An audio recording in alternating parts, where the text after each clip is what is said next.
Magandang araw sa inyong lahat. Welcome sa ating on the spot guide today. Narito naman tayo mga bro. Bago tayo mag-umpisa, paki-like na lang at paki-share dito sa ating guide.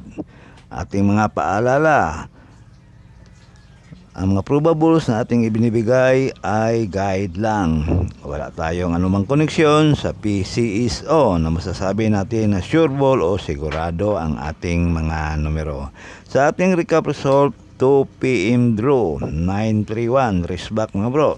2 PM, 802, 9 PM Escalera, 876. Mga delete ito mga bro. 876, bigay natin ito nung nakaraan. Bahaw. Yan ang ating recap result. Para naman sa ating on the spot para sa 2 PM draw.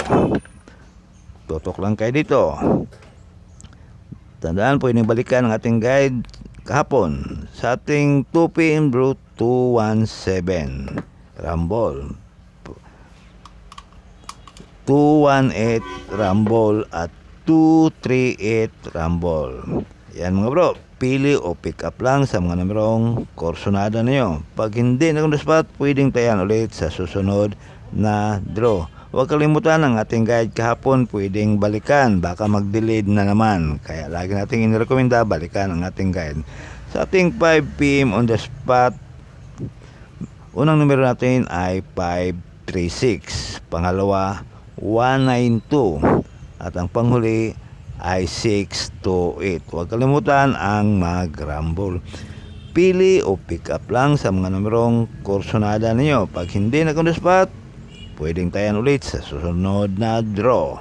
Depende na lang yan sa inyong budget. Okay, paki-screenshot na lang para meron kayong kopya kung sakali bukas ay babalikan ninyo ang ating guide. Sa ating last draw on the spot, sa 9 PM draw, unang numero natin ay 615, Rumble yan mga bro.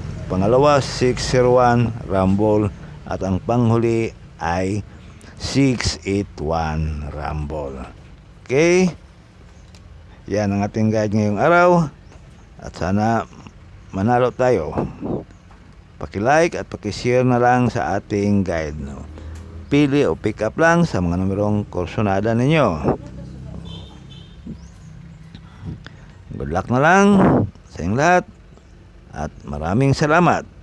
God bless you all.